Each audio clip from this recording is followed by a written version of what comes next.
Hey Faith Family, welcome to the Beyond Sunday podcast at Calvary Bible, where we go beyond the Sunday sermon to explore some rabbit holes and to bring some biblical truths to the surface. We hope you enjoyed today's episode. Calvary Bible Church, welcome to another episode of Beyond Sunday. Here we are. Pastor Randy, welcome back. Thank you. We're a day late. That's my fault. I took Tuesday off this week. I'm glad yeah.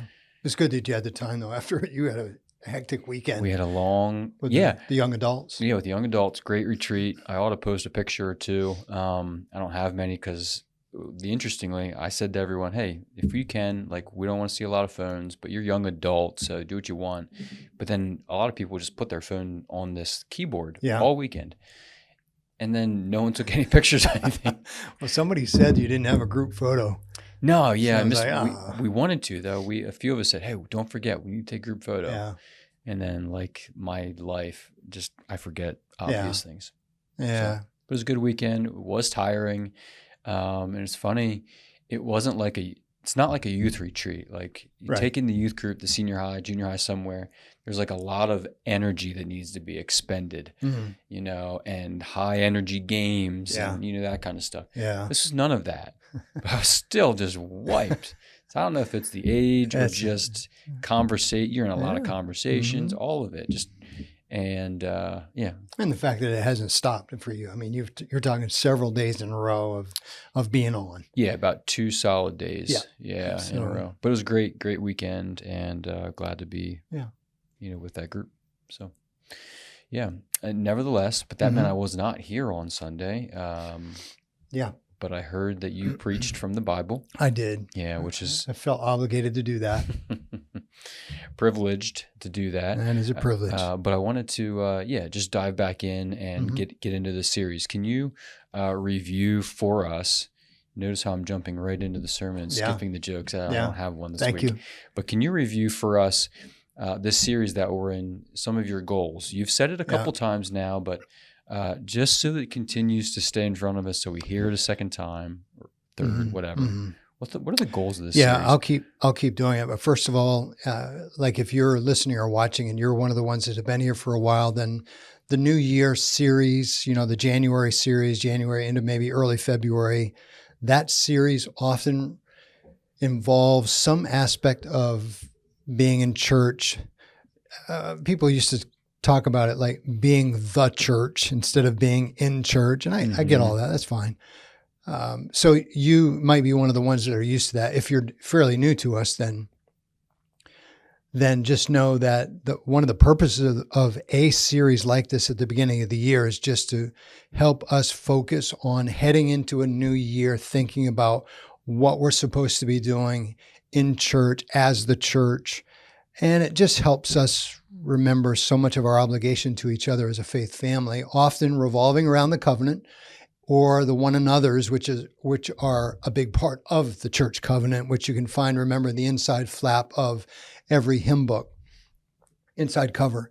So just in the broadest of senses, this particular series, though, I had 2 goals. One was because of all the discussion with the elders over the past couple of years, let's say, we're really trying to say, let's head into 2025, urging everyone to be all in here, that we want to continue this momentum that God has given us. And so it's a sort of a rallying cry to the importance of church and saying, hey, this is an important entity in God's enterprise, his program. So you probably want to be all in, including possibly becoming an official covenant member, signing on the dotted line, so to speak, where you are committing yourself formally to being a part of this place and being accountable, but also helping others and doing your part and so forth. So, but the second purpose is a little bit different because I encountered this book that came out not that long ago, The Great De-Churching.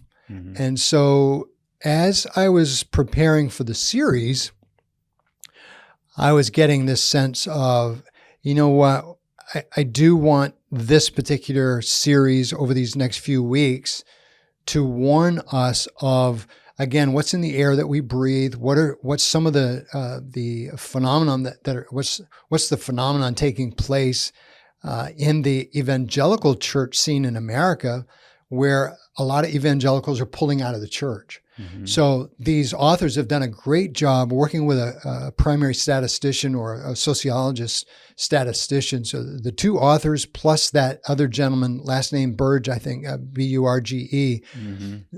they did a great job interviewing thousands of people that have de-churched. And so my second specific goal is, after number one, be all in, including maybe being a member, but second, just sending out a warning like this de-churching thing is happening and we're not exempt from that. We're not immune from that. So I just wanted to take some time to say this is happening and watch out for these tendencies. Yeah, because culturally, the trend is to not just not become a member of a place like a church, but to leave the church completely. Yeah. And continue to claim to be a Christian. Mm-hmm. That's especially amongst evangelicals, a lot of them are, they're still claiming to have an allegiance to Christ, but not to the church. Yeah. That guy Burge, I think it's Ryan Burge. Yes, that's his first name. I read some of his studies that he does. He does a lot of really good articles. Interestingly, non-denominational churches have grown substantially in the last couple of decades, while mainline churches have decreased. Mm-hmm. So some people are leaving mainline churches, coming to churches like ours, non-denominational. But across the board, generally, numbers are still, it depends on how you look at it. Yeah. COVID was a really significant kind of factor in there. Yeah. Sifting people out, you might even say. Yeah. But here we are talking about the importance of not just the church. That was kind of week one, but number two here, week two was the importance of loving one another. Mm-hmm. You just mentioned the one another's, and that's what came out here in 1 Peter. Yes. Verse 22, having purified your souls by your obedience to the truth for a sincere brotherly love, love one another earnestly from a pure heart. Mm-hmm. Let me say this first before we jump in. I've got two questions for you. Mm-hmm. And before we get into them, if you guys have any questions, please continue to email them in to podcast@cbcmj.com. How about that? I said that in the middle of a podcast. Yeah, you did. And it was good. And maybe that's attention to it. Maybe so. Remember, the questions that we want primarily are questions about implementing the text. How do you put the text into practice during the week? Beyond Sunday, how does a text like this affect the way in which we think and live? Those are really the questions we want. We also entertained some of the questions about the details of the understanding of the text and so forth, and that's okay. Mm-hmm. But anyway, the emphasis is more on how do we live this stuff out? Yeah. So practically, how do you live out loving one another if you are not a people person?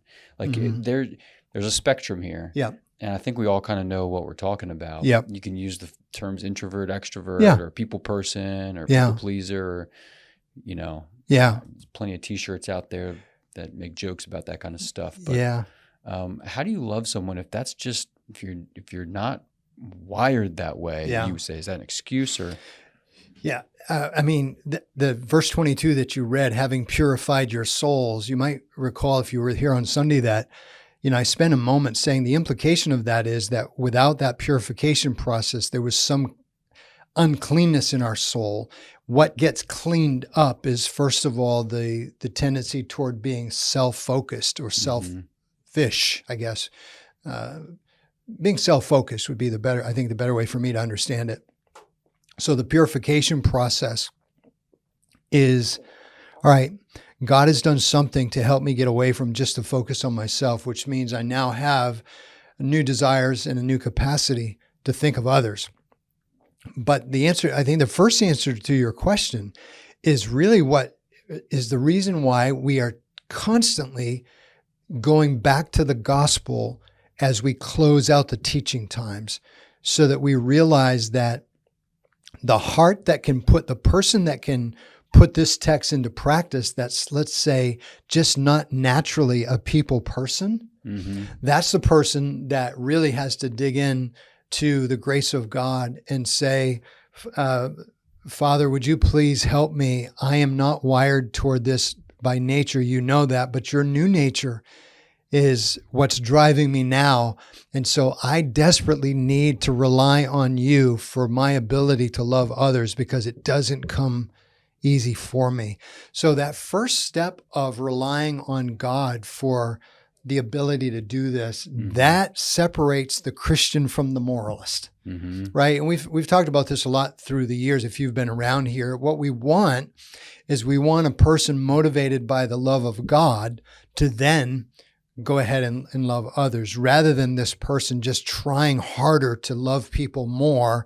Start with going to God and saying, God, would you please help me to be this type of person? Because that's not me. Yeah. That's not me without you, would be maybe a short way to put it. Yeah. Because I could ask you, what are some ways that you practically love other people? And we could list some examples, but the danger in that is, okay, Pastor Randy does X, Y, and Z. Yeah. If I go do X, Y, and Z, I'm checking off these boxes too.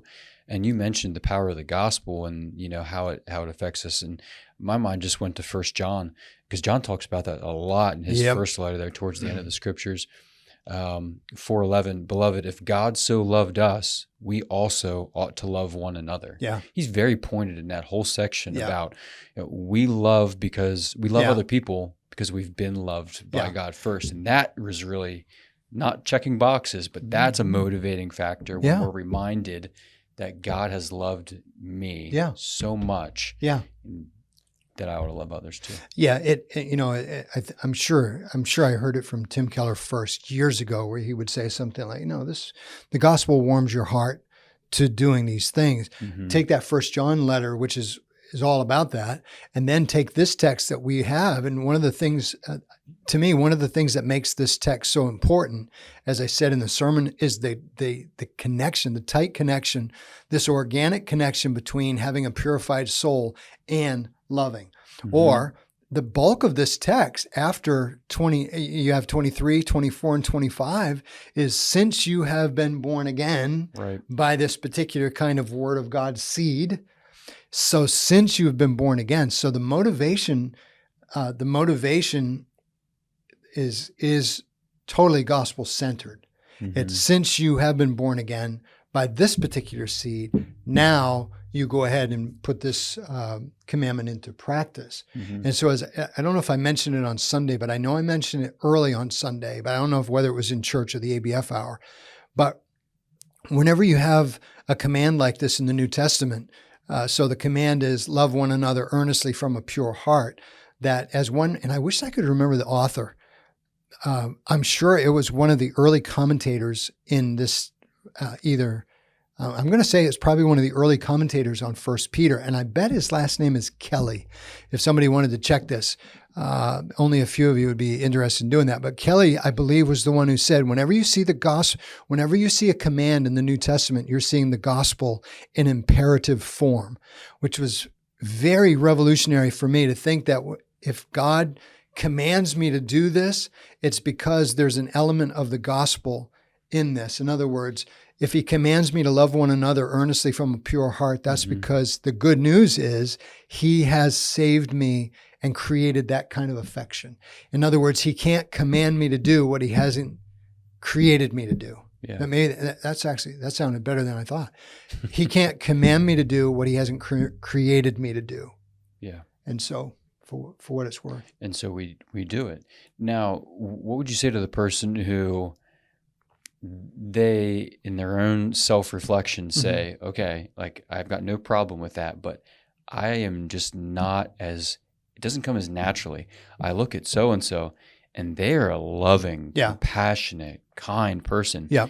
And I lack those tendencies. Yeah. How would you encourage or challenge them? Yeah, I think the encouragement is, could you just tell me that you're growing in that direction? Because I think for us, like, I don't know about you or you, I'm really impatient sometimes with myself, and I think I should be able to fix this. So I think that what you want is you want to see progress in this area, and that's incremental. And I think that's good Christian growth, rather than the snap your fingers or wave the spiritual wand and now you're a mature. I don't think maturity works. I know scripturally maturity doesn't work that way. It's a progress report. We are on the way, slowly but surely being conformed to the image of Christ, which means for some of us, I think for all of us, we want to say, I'm growing in this. I'm growing in this ability to love others. I think that's what I would start. Yeah. Yeah. Yep. I think it's spot on. Now you mentioned in the sermon about like the size of the group that you can practically love. I know. Do you think of that as like kind of concentric circles, like your ability to love, a certain number of people to a certain degree, or what do you think about that? I think my first thought about that was not every time, a lot of times when I say things in the pulpit, I'm thinking about it while I'm saying it, and I have to think about it after. And when I think about it after, it's like, I don't know if that was the best way to put it. Like, for instance, when I said, I only have a certain capacity. Yeah. I don't know if that's actually true, because I gave an example of I meet other Christians all the time and immediately we're family. So, but I think what I was driving at is, if you want to use the concentric circle piece, practically speaking, beyond Sunday, I'm only going to have a small group that I'm going to interact with in a given week. Today's Wednesday, for instance, where we are a day late tape recording, but it's Wednesday. So Lord willing, we'll come back. I'll come back tonight, and I know I'm going to interact with a handful of faithful people that come to pray. I think it might be the start of the men's group tonight. Is it tonight or sounds? I don't know. Don't quote me. Yeah, don't quote us. It may not affect you at all, actually. But what does? I think what's important is, I know I'm going to interact with a small group today. So I've already had some time with Jonathan. I've had some time with, we met Austin, with Jill. We had a meeting. I met with Austin. But tonight I'm going to rub shoulders with a few parishioners, and then I've got a short meeting after prayer meeting. So there's my little tight circle today. Yeah. So, and I think practically speaking, and this is from a pastor's perspective now, I know most everyone that's an attender here still, but I'm probably only really able to express real love and concern for a much smaller number than the whole church. But then at odd times, whenever I meet so-and-so, that just seems to be the way it is. I mean, it's kind of a practical... almost like your family, and then you have extended family, so I have Michelle and I, and then our adult children, our grandchildren, that whole group is within a half hour of each other. So Michelle and I spend a lot of time together. We might see our other family members maybe once a week. My dear mom in Maine. Yeah. So I get to talk to her almost every day on the phone. Daisy and Joe are closer. So there's kind of a family scenario, and you have that. Yeah. No.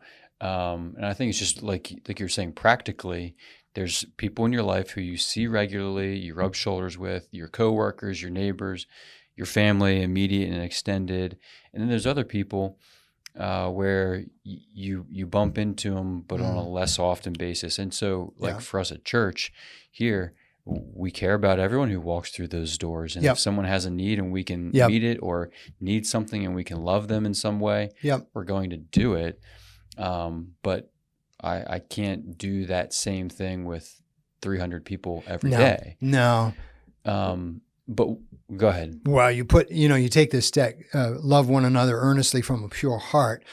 I have to have that sense of we're family with everybody that I know is family. Yeah. Sometimes if I'm not aware of a person's spiritual condition and I write them an email, at the end, I will sign that sincerely in Christ. Most of the time, your brother in Christ, if I know they're in, but sometimes I don't know they're in. But you take this, love one another earnestly from a pure heart. And you and I have to say that we have affection for our faith family. We have a new set of relatives. And so whenever we meet a relative, that affection needs to be there. That's a God thing. That is not something that a human being creates in their own. This whole process is spiritual. Then you know that you're going to have people that you click with.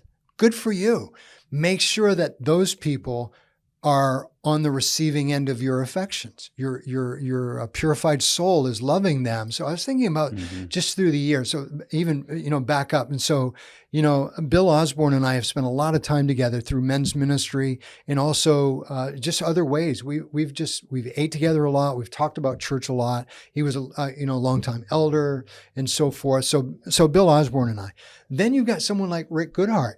I've ridden, I can't imagine how many thousands of miles we've ridden together on a motorcycle. And before that, dear Kimber. Mm-hmm. So Kimber and myself and Rick, all the riding that we've done through the years, and Kimber, of course, is with the Lord now.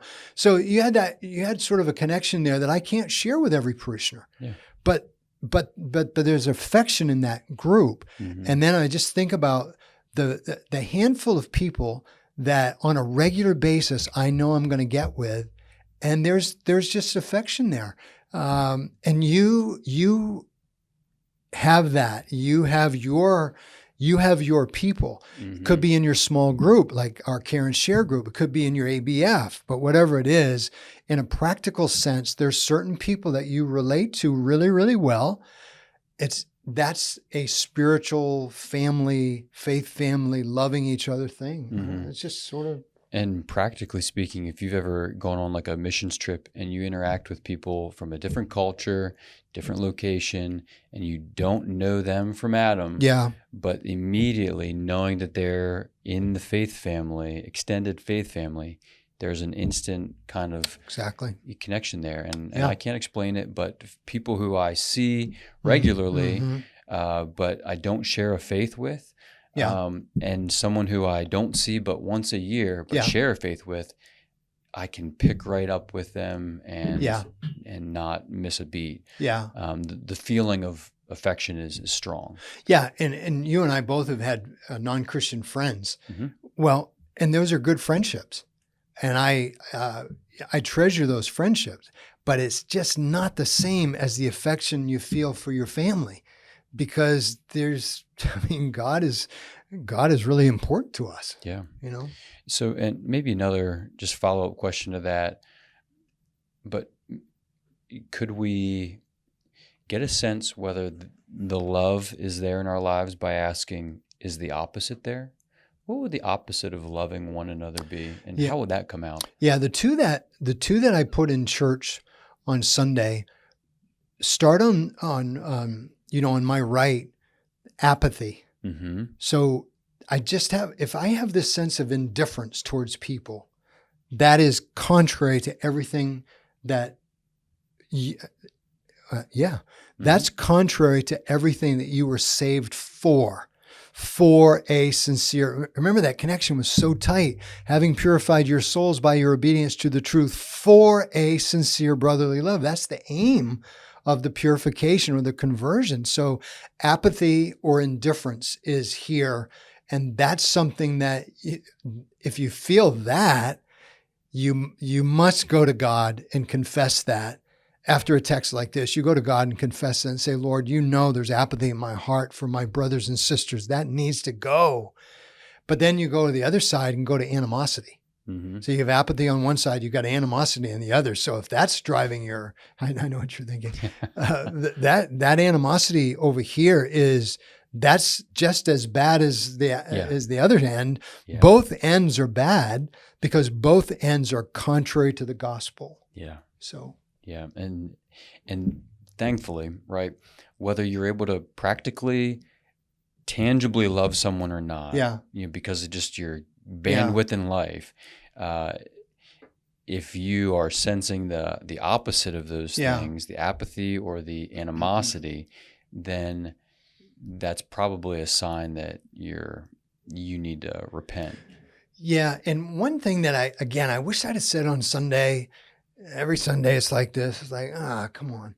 But there are people, and you might be one of them, there's people that are so beat up in their past relationships that loving others does not come easy. So I want to say to someone like that, that you need the gospel and you need to revisit God's love for you, because that's the healing that you'll need in order to get out of your own circumstance or your own history and be recreated into a loving person. Because for me, that comes pretty easy because of my mom's character traits, and my overall family background and upbringing was pretty good. I mean, that's, but you have people that are so damaged because of unloving environments that they do need to hear that this is a God thing, that this is beyond you.